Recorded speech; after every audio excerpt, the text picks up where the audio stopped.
Sonic speed! Was it just nostalgia? This is a question that I'm sure a lot of you 90s born, late night Seinfeld watching ass, otter pop consuming ass having ass kids probably asked yourself when you're thinking back to your childhood days and the games you played as kids.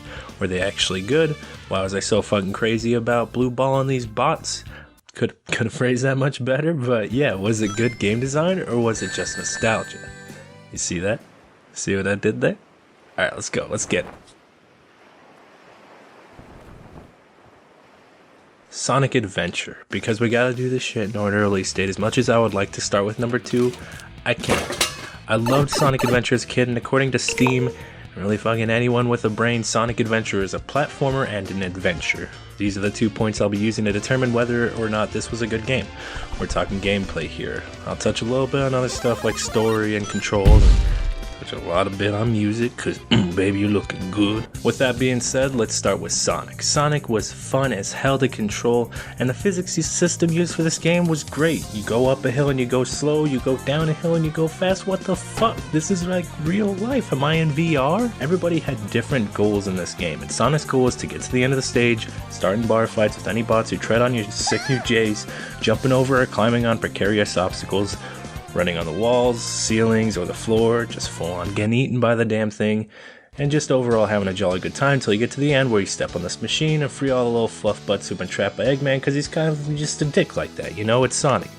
And yeah, I think this really holds up. His missions are great on the platforming side of things, controls are great when you're not playing Rock'em Sock'em robots with a damn camera. I do think Sonic's missions were pretty good on the adventure side of things. There's plenty of variety going on the city, going on the beach, through the jungle, on Eggman's ass, in the canyons, and even in the back alleys of a casino where you'd probably expect to find that the biggest albatross practicing the moonwalk and selling crack. go watch Donald Glover stand up, it's good stuff. There's also some great platforming sections to keep you challenged enough to feel involved, but you know, easy so you feel motivated to keep flippity flowing wherever the hell you're going. So Sonic missions are good. Now the boy Tails. His missions are about racing Sonic, jumping over obstacles. Just kidding, you fly over them because you're a fox and that's what foxes do. Oh shit, look out. There's a fox up there eating birds and shit. Even though you're mostly flying over obstacles, you still have to try and land back on the stage after you just jumped off of it to cut ahead because you're just a dumb slow fox. You can't outrun a hedgehog, get up in the sky and fly over them. What was Swiper thinking? You don't need a paddle and a boat to get over a river, just helicopter over, swipe to her shit and yeet it. You'll never find it now. His missions were lacking a bit on the whole adventure side of things. It's just because the stages were just shorter versions of Sonic's and didn't offer much exploration to be done, but that's not the goal here. Honestly, I had so much fun just trying to fly over the whole damn stage and beat Sonic to the end that I didn't really care about much anything else. So Tails' missions were fun, just wish his story was longer and maybe featured some different areas. Now, you can call me Knuckles. I don't chuckle. I'd rather flex my knuckles because I'm hard as Knuckles. Knuckles' missions were about trying to find the pieces to the Master Emerald because some douchebag destroyed your emerald that keeps your damn house in the sky. Take a lesson from Up. Just use some balloons. What's wrong with that? I see. Now, honestly, Knuckles has great platforming and adventuring that had you in various locations such as the city, the canyons, Eggman's ass. Regardless of where you're looking for emeralds, they're all pretty fun and uses abilities pretty wisely, allowing you to climb up walls or play dig dug to douse those damn diamonds. Emeralds. I think the levels should have included an incentive to explore outside of the emeralds, like maybe a sick chain for my boy or some fucking light up sketchers. But for what they are as treasure hunting levels in a game about platforming and adventure, they were pretty good. It's all downhill from here, kids. I don't mean Sonic physics downhill, but like getting to the top of the stairs and then missing the last step just to fall down and sprain your penis and just lie there in pain halfway down the staircase. Now, to kick off this downward spiral, we've got Amy. Ooh boy, Amy, what are you doing? Just bop the bastard with your giant hammer. Amy's mission has you running away from Neocortex looking ass who just wants your bird for whatever reason. Don't ask me about the Sonic lore. I don't go on DeviantArt to look at Sonic's feet. What? Get out of my room. But yeah, your goal here is to run through the missions you've already done for the most part, except now you've got Dingus trying to get your wingus. And yeah, you can just bop him. You don't have to run away. He'll just be like, Jesus Christ. And you get to the end of the stage where you fly away on this big ass balloon, and that's it. These weren't really challenging in the slightest, didn't offer any incentive to explore or really do anything for that matter. You want to just fucking chill and play a game of Yahtzee? Go ahead. Amy's missions were okay. They offered a slightly different perspective on levels you already played, but she's not nearly as unique as Tails or Knuckles. Now time for the best part of the whole damn game. Big, the big cat who's so hot and funny. It's not like I like him or anything. His missions were great. That was a lot. His shit sucked. I'm playing Sonic Adventure, not fucking Sega Bass Fishing. Big is a big old fucking cat who's trying to get his frog back, so you have to fish for him, which is such a slow, boring pain in the ass. Pretty much your goal is to fish for your little mate Froggy, who's been possessed by Pepsi Man himself. You have to cast your hook in the water and just hope that he bites it. And if not, then you can try and wiggle the stick. Just kidding, fuck you, because it doesn't matter which direction you're aiming the damn stick. This line just has a mind of its own. Then reeling it in is a pain in the ass because you have to find a sweet spot that won't snap your shit. You do get a power-up, which is like a swimming tube that allows you to get closer to Froggy and, fish for him a lot faster, but it's like, I'm right fucking next to him, just swoop him up. Why give me an inner tube? I think they should have just given you a pair of gloves so you can just float on down there yourself and choke the fuck out of him. Big's missions are frustrating to say the least. I like Big, he's still, so hot. His missions were just lackluster. I would have been fine with this as like a challenge mode thing, not something in the way of me playing a Super Sunk and beating the damn dragon named Aquafina. Now, E102 Gamma is kinda cool, I gotta say. I mean, his missions definitely are pretty different for a Sonic game, but walking around blasting these little robo bitches is actually pretty fun. Just a little easy. You're supposed to step into a room and introduce everyone to your little friend, and it actually worked pretty well as a platformer shooter, but pretty much you're going through these linear levels with bots and other objects in your way that you can give a little get to refill your time. Then eventually you get to the end and murder Suey, one of your cousins, but half of these boss battles were actually pretty damn easy. Then there were a few boss battles that were pretty fun, namely the E101 fight, which has you dodging the robo bitch and shooting his missiles so they don't shoot you. It was fun for what it was. I just wish the levels were a bit longer and had a bit more incentive for exploration. Now the stuff that everyone shares, the open world stages such as the city, the jungle, and the egg carrier. These places are kinda cool. I like that you're able to find power-ups in these areas, and they all have pretty great soundtracks. Station Square with its chill, city rock kinda stuff, just making me feel all kinds of good.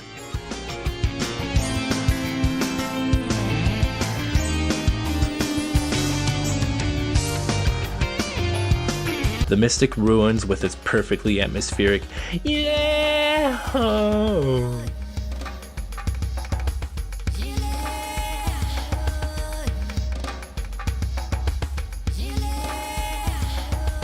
And the egg carrier with its sick ass electro future jazz kind of stuff, which makes you feel at home in Eggman's home.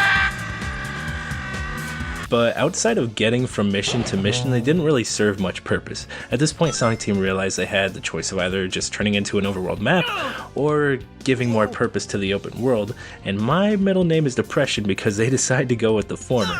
I would have loved it if they made these places more intricate to try and explore, like a wall only Sonic can run up, or Tails could fly up, or Knuckles could climb up to reach the latest pair of fucking light up Skechers. The other kids can screw themselves. Just more platforming and collectibles to ignite a fire under your bum to make you actually want to explore these places. There is a story to this game, and if you're interested in hearing about it, there's a few good recommendations in the description. But with a story, you'll often find cutscenes, and personally, I think this game went a little cuckoo for Cocoa Puffs with this story.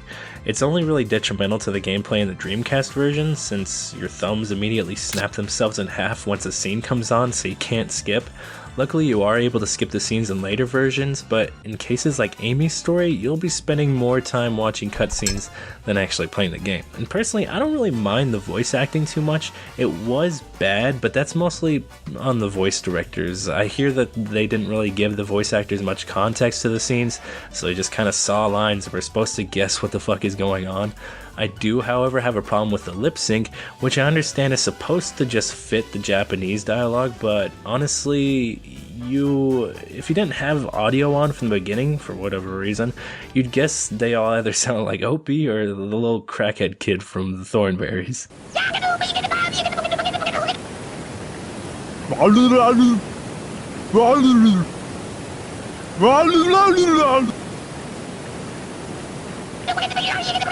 Then there's these to call missions where you'll be in the middle of enjoying a hot za with your boys and then suddenly you're sent to some Giza looking ass fever dream that has you more lost than a white person in Rancho's Market. I speak from experience. I remember I had no fucking clue what to do in these places. One particular time I was playing as Knuckles and I kept checking the map just to read Knuckles race in the middle of the rap and I'm like, well, I'm not the fast one, why do I have to race someone? But of course I would go there and nothing would happen because that's not what it meant by race. But I didn't figure that out until just now writing the script for this video. I mean, it was just like this big open empty, you know, weird ruins pyramid place. I had no fucking clue where I was. The only point of it was to walk around until eventually you would find a point which would trigger a cutscene, which I guess the cutscenes were meant to give clarity on the story, but really these whole sections really only ever seem to achieve the opposite for me. Boss fights sucked. I don't want to talk about them. Take a page out of Mario's book, Sonic Team. Fine.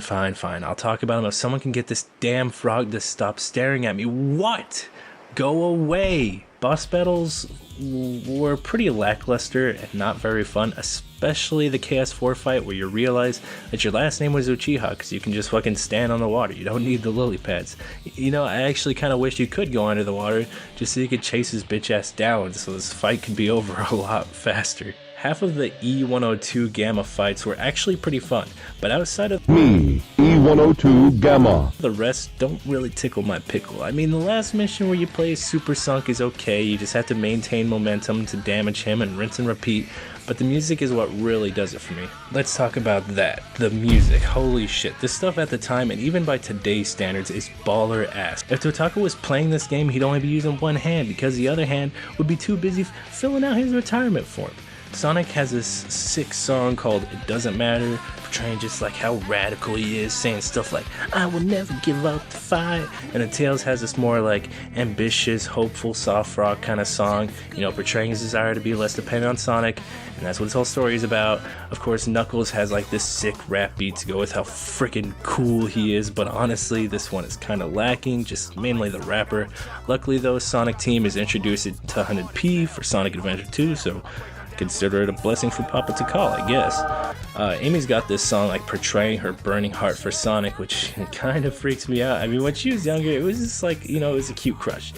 Now she's, you know, portrayed as Sonic's age, and I think a restraining order should be Sonic's next power-up. Big the Cat has a song talking about how he has no reason to be in the game, and how everyone who plays him probably just wants to drop a toaster in their bath.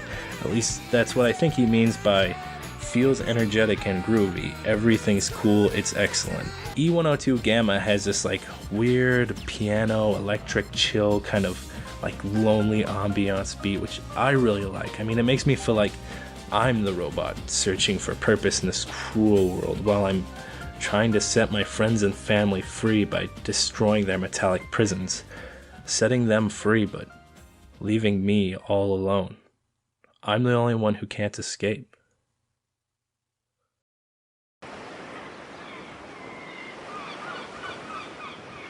Hello? But yeah, looking at this game overall, yeah, nostalgia made me think this game was something handcrafted by the Heavenly Lord Big himself. But replaying it, I can see it was a very good game for its time and was the most sold game on the Dreamcast for a reason. By today's standards, controls are great, the camera's a little whack, boss battles are subpar, overworlds are a little empty, music is baller ass, and 3 of the main stories are awesome, very unique, and had fun playstyles. Then one is alright, one is not alright, and one is just... I'd say the verdict is a 6.5 out of 10. It's actually a good game. You may have noticed I didn't really touch on the Chow Garden, which was not really too necessary to the gameplay and progressing in the game, unless you're going for completion, but I ain't talking about completing games, just replaying them. I'm not fucking Jerome. Some people didn't like it that much, some people treasured the shit out of the Tamagotchi caretaking kind of stuff. And guess which one I am? There's a reason I didn't mention it. Cause I'm gonna make a whole nother separate ass video for it. Hit the bell, bitch. Woo! I'm only gonna have 20 possible ratings, 0.5 through 10. I'd say anything that falls below a 5 is a, yeah, it was just nostalgia. And anything 5 and above was some actual good shit. So that's it. Peace.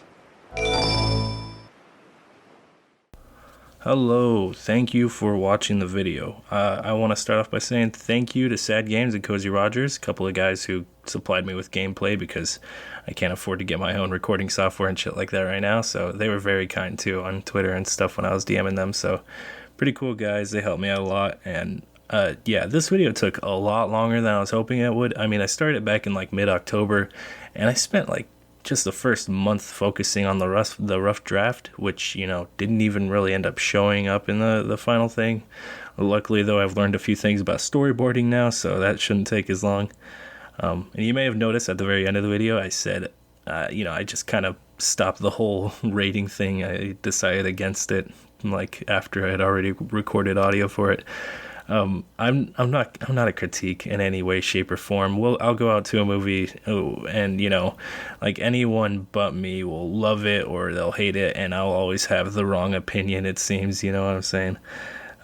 But yeah, anyways, sorry if you came for the chow. I personally, as a kid, only played Sonic Adventure for the chow and stuff like that, but I mean, looking at it now, I actually love the game in its entirety. But yeah, it was the chow that drew me in when I was a kid, so sorry if you came here for that and a little disappointed, but don't worry, I definitely am making an in-depth video talking all about chow where I'm gonna go fucking bananas. But yeah, anyways, I learned a few things about, you know, making videos and speeding up the process and stuff like that, so it should not take as long for me to put out videos in the future. You know, also they won't be 15-minute long videos. This one, I should not have made such a long video for my first video, but you know, I want to make short form kind of goofy stuff. I don't know, I don't want to make super long videos all the time. Every now and then, just whatever I feel like doing, I guess. And if you want the process to go a little bit faster, then feel free to support me on Patreon. You know, maybe we can get enough to get me out of my job so I can start doing this full time and, you know, start putting out videos more often if you really enjoyed what you were seeing. And yeah, I hope you look forward to my future work. If you want to catch a preview for what the next video is going to be about, then go ahead and stay tuned for a little sneak peek preview post-credits kind of scene thing. Anyways, thank you so much for watching, and I'll see you in the next video. Peace.